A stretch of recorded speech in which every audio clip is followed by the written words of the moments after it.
El asesinato de Luis Donaldo Colosio ocurrió la tarde del miércoles 23 de marzo de 1994, en unos arrabales de Tijuana conocidos como Lomas Taurinas, donde el candidato priista había asistido a un mitin de su campaña. Aquella tarde, al terminar el evento bajó del templete en medio de una multitud, un sujeto, luego identificado como Mario Aburto, logró colocarse detrás de él, a su lado derecho, y dispararle 2 tiros del revólver Taurus calibre 38 que había comprado para matarlo, según aceptó en varios momentos. Fue detenido, procesado y, confeso, sentenciado a 45 años de prisión, el 22 de diciembre de aquel 1994. En este régimen, la Comisión Nacional de Derechos Humanos, a su servicio, reabrió el caso ante las afirmaciones del homicida de su inocencia, lo que entonces no invocó. Ante un recurso de amparo, el primer tribunal colegiado en materia penal de Estado de México declaró insubsistente aquella sentencia y ordenó al Poder Judicial de la Federación emitir una nueva porque, afirma, se le juzgó con base en el Código Penal Federal y no con el de Baja California, donde cometió el asesinato. La diferencia es que el código local, entonces, marcaba un máximo de 30 años y lo sentenciaron a 45, por lo que saldría justo a los 30 del homicidio el próximo 23 de marzo. Es decir, Aburto no ha sido exonerado, pues el mandato es emitir una nueva sentencia. Un especialista ha dicho que en estricto derecho la nueva sentencia deberá ser condenatoria y deberá destacar que Aburto es un asesino con personalidad limítrofe en contra del cual existe un número importante de pruebas para soportar su culpabilidad. No estamos ante una absolución. Tan claro que ayer López Obrador ordenó a la Secretaría de Gobernación que vea este asunto y que recursos legales existen, porque independientemente de que Aburto tiene derecho a ser protegido por la ley, no es un asunto nada más legal o jurídico cuando se trata del asesinato de un candidato a la presidencia. Aquel 23 de marzo de 1994, Mario Aburto Martínez recuerda que fue sacado de las instalaciones de la entonces Procuraduría General de la República, y todos a su alrededor estaban enfurecidos con él porque el gobierno aseguraba que era el asesino de Luis Donaldo Colosio, el candidato presidencial del partido que había gobernado 65 años. Lo llevaron a un canal de aguas negras donde fue atrozmente torturado. Ese día murió por unos instantes, dice, pero lo reanimó un médico de apellido Landa Navarro. En uno de sus testimonios dice que cuando estás pasando por una situación de tortura el tiempo se te hace eterno. Se crea confusión en tu mente, impotencia, se baja la temperatura corporal y el ritmo cardíaco, estoy colapsando. Entras en angustia, crees que estás muriendo, y bueno, pues Dios, recíbeme. Y añade, lo que yo experimenté fue una paz increíble porque dejas de sentir. No sientes nada, solo baja tu ritmo cardíaco, con frío, mucho frío en las manos. Sientes como tu cuerpo se empieza a estabilizar, primero sientes pesadez, incomodidad y después se siente flotando como nubes de algodón. Empiezas a ver completamente oscuro. Mario Aburto Martínez, acusado de ser el asesino solitario de Luis Donaldo Colosio, fue torturado con métodos que fueron utilizados durante las dictaduras militares del siglo pasado. Entre ellos se encuentra la falange, que consiste en golpear las plantas de los pies con tablas o varas. Esta práctica, condenada por organismos internacionales y que empezó a ser instrumentada por coroneles que gobernaron Grecia en los años 60 y 70, produce que el dolor suba desde los pies, los músculos de las piernas y estallee en la parte de atrás del cráneo. Desgarra al detenido. Lo derrumba. Lo somete. De acuerdo al acceso al protocolo de Estambul completo realizado por 4 médicos expertos en tortura que se registraron los días 18 y 19 de junio de 2021 en el Centro Federal de Readaptación Social, Ceferezo número 12 de Ocampo, Michoacán. Las exploraciones físicas y las entrevistas realizadas por especialistas de la Comisión Nacional de Derechos Humanos, CNDH, durante 13 horas revelan los estragos físicos y mentales generados por la tortura de la que fue víctima. Empecé a escuchar voces que me decían, Mario regresa, decía, no yo me quiero quedar aquí, fue un momento místico porque era algo de fe, no quería regresar, no quería quedarme. Me dijeron, no Mario tienes que regresar, y empecé a escuchar voces de familiares que, ya estaba bien Mario, te estamos esperando. Creo que era en el proceso en que el doctor me estaba reanimando y probablemente las voces eran de los mismos que me estaban torturando. Cuenta sobre el momento en que murió y lo revivieron durante las torturas en las cercanías del canal de Aguas Negras. Hoy Mario Aburto tiene 51 años y está a punto de recuperar su libertad. Pero la tortura dejó a un Mario con síndrome de estrés postraumático, alguien que se siente viejo y desmejorado, que cree que nunca se recuperará de sus penas, que ha fracasado como persona, que se siente despreciable y debe ser castigado. El protocolo de Estambul aplicado a Aburto revela que, producto de las torturas, tiene estos padecimientos: columna vertebral con cambios visibles en su curvatura fisiológica de predominancia izquierda, hipoacusia, también conocida como sordera de predominio izquierdo, región del hombro, con presencia de dolor en el arco de movilidad. El Protocolo de Estambul, también conocido como el Manual para la Investigación y Documentación Eficaces de la Tortura y otros tratos o penas crueles, inhumanas o degradantes, de Naciones Unidas, que se le aplicó, se ha convertido en el documento más actualizado donde Mario Aburto revela cómo y por qué ocurrió la historia del 23 de marzo de 1994. Ahí se puede leer su última versión de los hechos. Dice que acudió al mitin porque priistas de la localidad, Tijuana, Baja California, lo invitaron. Vinieron los disparos. El asesinato. Insiste en que desde que lo detuvieron sostuvo que era inocente.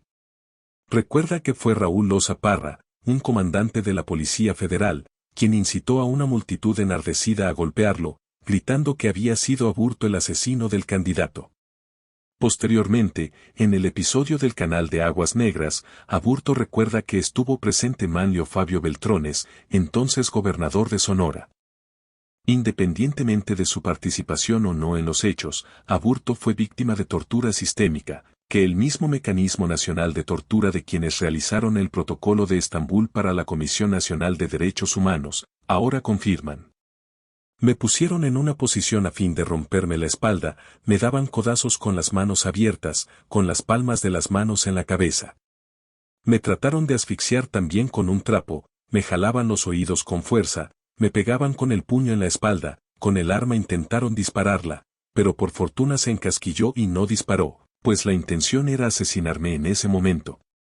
Bueno, ya mátalo, le decía uno al otro de los que venían en la Suburban, diciendo es que se encasquilló la pistola, y así todo el trayecto. Fue a partir de ese momento que empezaron los zumbidos y dolores de cabeza, sobre todo del lado izquierdo, que lo acompañan hasta el día de hoy. Mario Aburto aseguró que desde que lo bajaron de la Suburban, en la que lo trasladaron a la PGR, empezaron los verdaderos traumas físicos. Ya en la Procuraduría se intensificó la golpiza. Los agentes se amarraban trapos en sus puños para darle en el estómago y en las costillas. Trataron de dislocarme los hombros en la parte de las clavículas. Quedé dañado de la clavícula izquierda, todavía me duele y siento como un piquete como si fuera una aguja, sobre todo si hago movimientos muy bruscos, por ejemplo no puedo soportar el peso de libros, explicó. Una de las torturas más dolorosas que Aburto recuerda, es cuando lo agarraron unos de los pies y otros de cada mano. Con una especie de palo en forma de estaca lo golpearon en la planta de los pies de manera obsesiva. Me quitaron los zapatos y los calcetines, me pegaron con el tolete en el área del arco de la planta de los pies, en donde se unen los dedos con la planta del pie, pues si el arco debe tener una profundidad en esta parte pero no sé qué pasó ahí, se rompió tal vez algún tendón o algo, porque se ve ya el pie plano. Ahorita lo van a identificar ustedes que uno de mis pies es más plano que el otro. Eran tan intensos los golpes y créame, nunca me revisaron los médicos ahí, recuerda al describir el castigo extremo. Lo que ese 23 de marzo de 1994 le hicieron a Mario Aburto es conocido por la Comisión Interamericana de Derechos Humanos como la Falange, catalogado como uno de los peores métodos de tortura donde el detenido se desgarra de dolor y que tiene secuelas a largo plazo, de por vida. Además de los coroneles de la dictadura que asolaron a Grecia 7 años hasta 1974, este fue uno de los métodos favoritos de Antonio González Pacheco, alias Billy el Niño, uno de los policías más crueles y sanguinarios de la Brigada Político-Social, la Policía Política Secreta de España durante la dictadura de Francisco Franco, encargada de perseguir y reprimir a todos los movimientos de la oposición. También en las costillas me pegaban y en el estómago, esto con la finalidad de causarme problemas internos en el organismo. Me intentaron matar, ya que después de que te golpean te dan agua y truenas, o sea, te mueres. Esa es una práctica que se realizaba mucho en aquel entonces, le decían de que murió, ¿no? Pues muerte natural, es un método de tortura, muy documentado, explicó Aburto a los médicos. En aquel 23 de marzo, en la PGR de Tijuana, Mario perdió la noción del tiempo. Los golpes en la cabeza acabaron desubicándolo, mi cabeza empezó a divagar, se me iba la vista, había lapsos en los que me perdía, yo veía una oficina y otra oficina, como un laberinto, me di cuenta de que ya mi cerebro estaba fallando.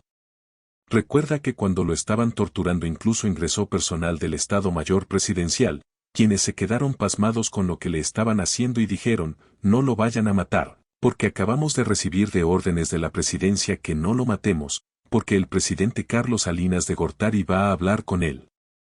Entonces en eso llega el Ministerio Público y dice, Mario, te traigo el teléfono, el presidente de la República está en la línea y quiere hablar contigo, quiere que entres a un trato, porque ya había una consigna de querer hacerme a fuerzas que dijera que era yo el verdadero culpable. Desde el momento en que me detuvieron yo siempre dije que era inocente, por lo que no accedí, se retiró el Ministerio Público, no sé cuánto tiempo más estuve, me dejaron un rato en paz, no sé a qué hora me sacan de ahí. Tal vez uno de los capítulos que más dudas han causado desde que ocurrió el magnicidio es la presunta participación de Manlio Fabio Beltrones, entonces gobernador de Sonora. Por primera vez en más de 27 años, Aburto cuenta su versión de los hechos a los médicos que elaboraron el protocolo de Estambul. A continuación la transcripción literal del relato de Mario Aburto sobre la tortura a la que fue sometido por el político priista, uno de los más importantes en la historia moderna del Partido Revolucionario Institucional.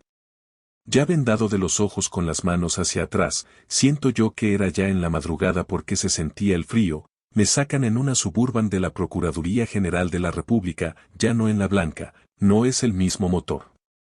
Dan vueltas y de ahí, ya me llevan a un lugar que me hacen creer que es una playa, pero a donde me habían llevado era a una zona del río de Tijuana, un canal de aguas negras que cruza por Tijuana, donde comúnmente practicaban las torturas en esa época, a algunos detenidos los llevaban siempre a esa área, bajo de un puente, antes de entrar al canal de aguas negras.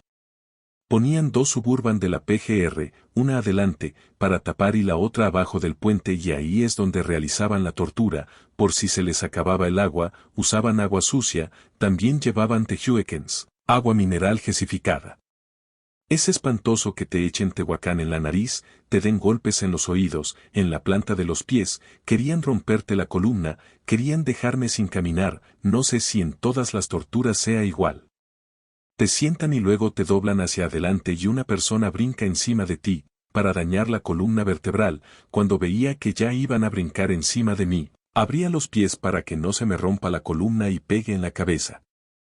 Me doy cuenta que son 2 Suburban o 3, ese lapso se me hace eterno, pasan muchas ideas por mi cabeza, hay depresión, lloro, grito, me da coraje, no soy grosero, pero el momento en que me torturaban, empiezo a decir groserías y a decir mátenme hijos de su, cobardes creen que no va a trascender esto que están haciendo conmigo, pero van a caer a la cárcel.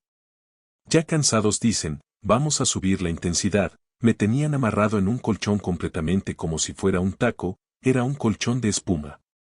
Entonces alcanzo a ver al gobernador Manlio Fabio Beltrones.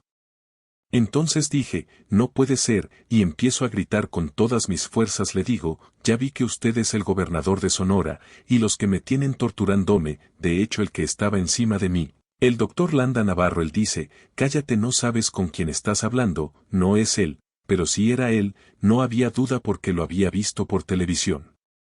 El gobernador empieza a dar órdenes de la forma de cómo se me haga la tortura, diciendo denle más, no sé cuánto hayan tardado torturándome hasta que se cansaron. Siento que mi corazón se empieza a detener porque luchando por respirar al momento que me están echando agua, porque ya habían ido por agua del canal de agua sucia, ya se les había acabado las botellas de que llevaban, lo primero que se les acabó fueron los de tehuequens, después el agua y ya después con el agua sucia. Entonces ni siquiera me echaron agua sucia, porque en ese momento empiezo a sentir que se me van, ya no tengo fuerzas para luchar y siento mucho frío, me baja la temperatura corporal, el ritmo cardíaco, creo que estoy colapsado. Escucho al gobernador de Sonora y dice, déjenlo ya un rato que descanse porque se puso morado. De repente mis dedos y plantas de los pies se pusieron morados y descoloridos completamente, fue cuando me perdí entonces, cuando me dio la reanimación, vuelvo en mí y me siento confundido, no sé dónde estoy ni con quién, siento una persona encima de mí que está asfixiándome. Mario Aburto asegura que las técnicas de Beltrones fueron tan brutales que fue entonces que decidió aceptar el plan del presidente Salinas, hacerse pasar por el verdadero culpable. Siguiente parada, el Ceferezo No. 1 el Altiplano, también conocido como el Penal de Almoloya. Mario Aburto recuerda que ahí llegó débil y cansado, con fuertes dolores de cabeza, los ojos, los oídos, la lengua pegada al paladar, sin poder articular palabras, con problemas para respirar y con las plantas de los pies destruidas. No podía caminar. Pasaron el arco de la aduana y entraron por un portón grande. Recuerda que le quitaron la venda de los ojos y lo entregaron al personal de la prisión, que empezó a gritarle. Él solo atinó a preguntar dónde estoy. En Almoloya, le respondieron. Yo les digo, eso es bueno, recuerda Aburto. Me dicen, está usted en el Centro Federal de Almoloya, y yo digo, mucho gusto, imagínense nada más, o sea, ¿por qué dije eso, desubicado completamente? Porque la palabra de, mucho gusto, no se lo dije retándolos. Traté de armar mi lógica que daba en ese momento mi cerebro que no estaba en adecuadas condiciones para tratar de ser lo más cortés con las personas, entonces ellos lo tomaron como una burla y se pusieron más agresivos. Recuerda que le quitaron la ropa, que se incline, revisión en el recto, testículos, oídos, dientes, lengua. Todo menos las plantas de los pies, la zona donde recibió mayores torturas. Ocultan las lesiones, me doy cuenta porque le dicen a la persona que está allá, no, eso no le pongas, no, eso tampoco, no, eso tampoco, en los reportes médicos no pusieron cómo llegué. Durante su reclusión en Almoloya siguieron las torturas. Asegura que, sin embargo, había la consigna que le dieran de comer. Pero eso sí, lo golpearon, los custodios lo pateaban mientras pasaban, le escupían la cara, le tiraban la comida al piso. Hoy según la revisión del protocolo de Estambul se reconoce que, producto de las torturas, tiene estos padecimientos, columna vertebral con cambios visibles en su curvatura fisiológica de predominancia izquierda, hipoacusia, también conocida como sordera de predominio izquierdo, región del hombro, con presencia de dolor en el arco de movilidad. En el pie izquierdo, la evidencia irrefutable de la tortura conocida como la falange, disminución del arco plantar, reducción en la elasticidad del cojinete talar con presencia de dolor a la palpación. El Mecanismo Nacional de Tortura en su informe destacó que a pesar de todo, Mario Aburto se presentó en adecuadas condiciones, higiene y aliño, mantuvo el contacto visual, aunque al inicio de la entrevista su actitud fue de desconfianza. Se encontró orientado en tiempo, su pensamiento fue lógico, coherente y congruente, ya que tiende a elaborar algunos razonamientos complejos y a hilar ideas de manera adecuada. Su memoria reciente se encuentra conservada. Sus reacciones emocionales también son congruentes con el contenido del discurso, sin embargo, durante algunos lapsos de la entrevista, tenía episodios de llanto contenido, que denotaban un esfuerzo por no expresar sus emociones. De acuerdo a la entrevista forense realizada, así como a las pruebas psicológicas aplicadas, hay indicios que sugieren la presencia de síntomas depresivos significativos en la persona evaluada. En efecto, de la escala que le fue aplicada se encontró un indicador de depresión, explican. Agrega el informe que encontraron mayor afectación en lo que respecta a irritabilidad, aislamiento social, indecisión, imagen corporal, capacidad laboral, trastornos de sueño, cansancio, pérdida de apetito y de peso, hipocondría, libido, pesimismo, sentimientos de fracaso, insatisfacción, sentimientos de culpa y castigo, impulsos suicidas, periodos de llanto y alteración en estados de ánimo. Aseguran que encontraron una disminución de autoconcepto y autoestima al referir en la contestación de las escalas que le fueron aplicadas. Se encuentra preocupado porque se percibe más viejo y desmejorado, así como supone que nunca se recuperará de sus penas, que ha fracasado como persona, por lo que se siente despreciable, debe ser castigado y se odia a sí mismo. Esta constelación sintomática es consistente con lo narrado por Mario Aburto Martínez en el sentido de que los hechos relacionados con su detención el día 23 de marzo de 1994 y los días subsecuentes, representaron para él un estrés negativo intenso, la percepción de ser una amenaza grave respecto a su integridad física y psicológica y percibir un peligro real de perder la vida. El diagnóstico fue trastorno por estrés postraumático. Así, con todas estas secuelas, Aburto podría recuperar su libertad a más tardar el próximo 23 de marzo del año 2024, exactamente 30 años después del magnicidio.